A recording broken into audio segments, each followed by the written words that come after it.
Welcome to Beer Untapped with Perry Miller, the podcast. I'm joined by Seth. Hey, welcome, guys. Thanks for finding us on the internet. Now, these shows originally aired on Brookings Radio, but now they're all here for your enjoyment. I hope you like it. There you go. Sit back, enjoy the show, relax. Let us know if you want to see anything on future shows. As we said, this comes out live in the Brookings area, but enjoy this archive episode. Beer Untapped with Perry Miller.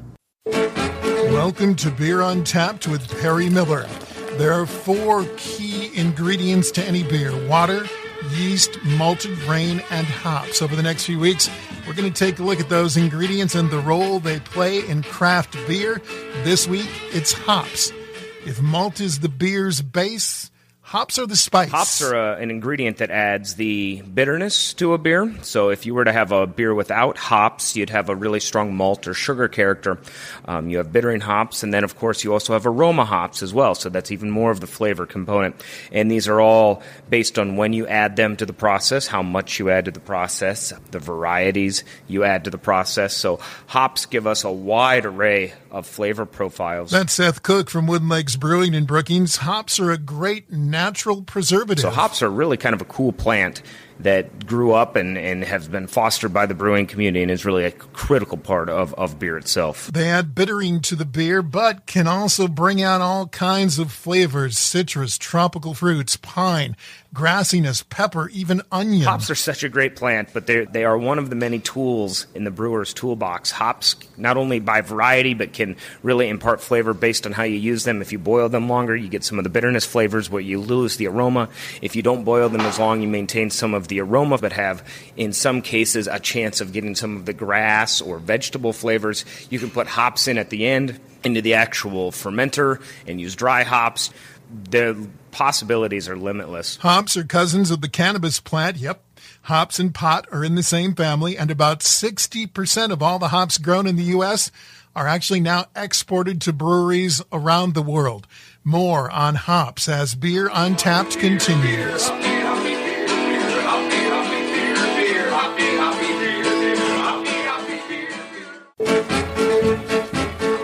Welcome back. Beer Untapped with Perry Miller continues as we look at hops. Now, big, bold IPAs are all the rage in craft brewing these days, and they use lots of hops, actually causing a shortage in some hop supplies. Driving up price for hops around the world, and specifically for little brewers like ourselves, or even small brewers in South Dakota, because hops are usually purchased by the big breweries on a contract, meaning they would purchase a set number of hops into the future. Wooden Lakes Brewing Company has a hop contract, but it only goes out for about 12 months.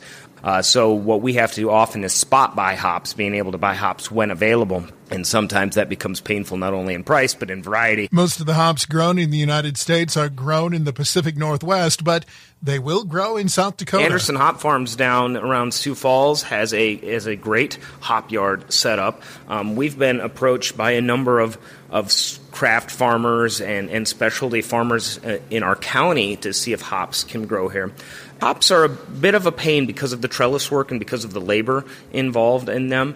It's not easy to set up the trellis, and then harvesting the hop itself is kind of a pain. Seth says they're going to take advantage of that nearby hop farm to make a fresh hopped beer or two. In the coming weeks, Anderson Hop Farms will be harvesting their hops, and we will be driving down there, grabbing the plants freshly out of the ground and driving them back to Brookings, where we'll be brewing with them and then dry hopping with them. I think, again, we're going to make a Split Rock Creek variant, and we may make a 265 miles to nowhere variant just based on local fresh hops. Now, many home brewers even take it a step further and grow their own hops, although Brennan Sully Sullivan at Pints and Quarts says they can get out of hand. Once you plant them, they get out of control in a hurry.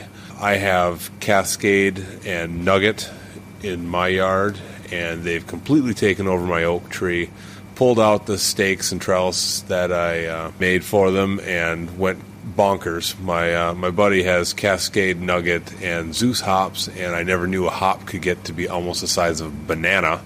But you pull one of those Zeus hops apart, and it has a really good nose to it. It just smells like IPA. When there's no one there to hold me for the whole of the night, I put in an order for a $7 pint. Though I ain't made of money, I look classy getting tight. Oh, drinking a fancy beer. Fancy beer. Say, friend, we're gonna drink tonight. Brookings Liquor Store has some brand new beers that feature hops in fairly unique ways. Drew Eklund fills us in. Shells Arminius. They come in 16-ounce 4-packs.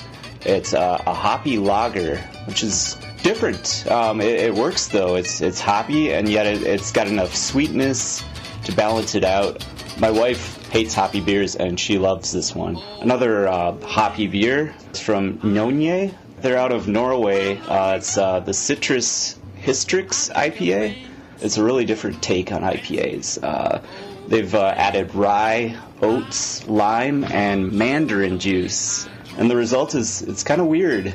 It's really different from anything I've tried. The Mike Tap Handle Beer of the Week at Pints and Quarts in Brookings, very appropriate for a show about hops. Dark Horse has put out a series of single hop beers based on their Crooked Tree IPA. And Sully says they have 3 of those kegs at Pints and Quarts, and they've already tapped the first one. And we have the Falconer's Flight, we have the Apollo, and the Cascade. Currently we have the Falconer's tapped, then obviously the other 2 will be tapped in succession after that. 6.5% alcohol, has that same Crooked Tree malt, but just different single hop flavors. They're all just a little bit different, and me and Perry are enjoying one of the Falconer's Flight right now, and he's got his nose stuck in it. The thing about this one, the Falconer, is the finish is amazing. Yep, wipe your tongue off with a paper towel. It does finish dry, which is very nice, very crisp. I drink a fancy beer. Beer on Tap Pick of the Week, a hop showcase as well. Mikkeller Brewing has a series of single hop IPAs. The Cascade hop version, quite tasty. Great aroma, citrus, little grassiness, maybe a little sweet malt there. The taste more complex than I was expecting, really. Some peppery spice, citrus, a little bit of pine, and a decent malt backbone. Mouth feels really great. Smooth, creamy, goes down easy. Mikkeller Cascade single hop IPA. And you can find it at Brookings Liquor Store right now. Yeah, that's it for this week's edition of Beer Untapped with Perry Miller. Next week, another of those key ingredients, malt, and a report on Brewtopia. Like us on Facebook and drink local and drink responsibly.